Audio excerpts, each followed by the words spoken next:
Hello everyone, Aquarian 73 here with the 9th audio recording out of the series titled Confessions from Beyond the Senses.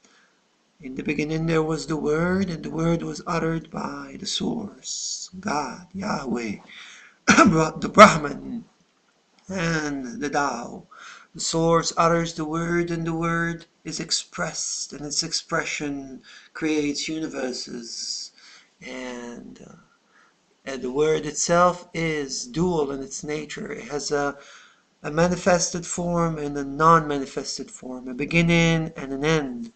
And this duality is also carried over through all the expressions, all the phenomena that are expressed as it carries through the manifestations, the fragmentation, the fractal breaking that leads to multiplicity and complexity. Everything is dual, and the religions, the spiritual traditions do not fail to show this, either through their use of demons, asuras, and devas, or gods and titans, or angels and demons, fallen angels. Everything has a dual nature within the religious, the spiritual, theological framework that is created within every society. And this not only exists on the outer sphere of the cosmology of creation, but also internally as a process for the demons and the gods or the angels fight for you. They fight for you to either bring you down or take you upward, make you sin or make you ascend, become a saintly person, rise to heaven or come to hell downward, and or go to nirvana, or move towards the wheel of remain stuck in the wheel of suffering. Either way, there is always this conceptualization of a dually natured set path within us, a path along which there is a tug of war between two principles, one that pulls down and one that pulls upward. And if you look at our world is designed in a way that is highly polarized. You can see that there is the competitive streak everywhere, ruling our affairs. You can see that there is the concept of fear of scarcity embedded within the structure of our every affairs. And you can see that there is a lot of selfishness and greed and let's whatever happens to whomever else happen as long as I am safe. Embedded also in our way of dealing with, of relating to others and dealing with life. And you can see that there are other ways of living. You can see that there are minorities everywhere in the world who choose to follow a different mindset, who choose to abide by different rules, rules that bring people together, rules that care, rules that believe in abundance rather than in scarcity, and rules that have a positive outlook on creation rather than a negative, conflicting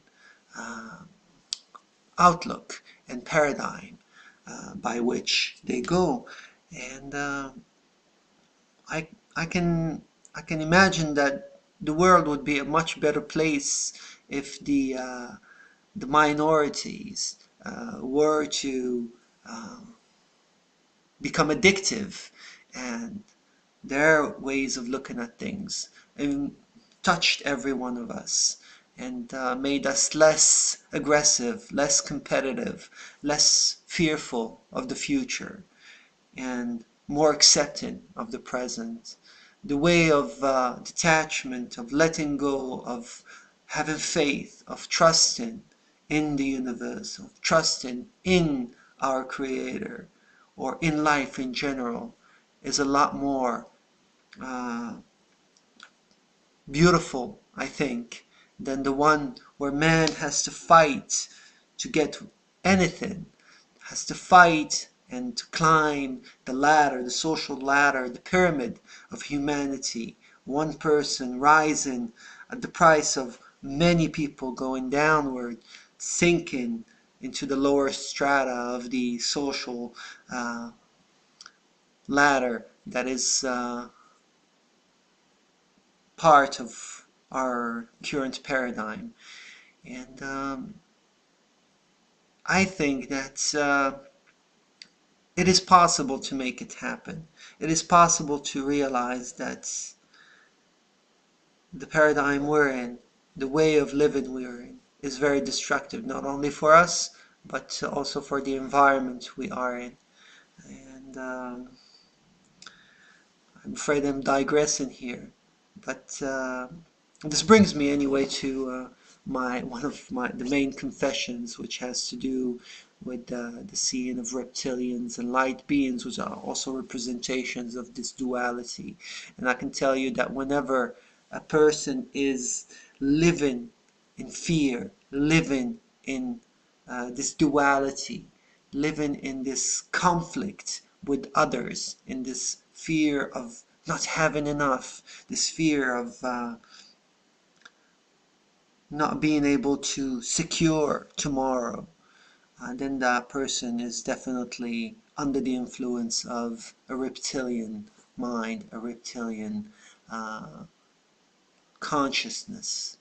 And whenever a person is opened, whenever a person is relaxed and open to what's going to come, whatever that may be, whenever a person has faith, and whenever a person thinks about others before acting, before choosing, before making a step, making a decision, then that person is a lot closer to the light beings. And I'll leave it to that. I hope this made a little bit of sense, and I hope it was of benefit to you. I wish you all a wonderful life journey, and until next time, be well.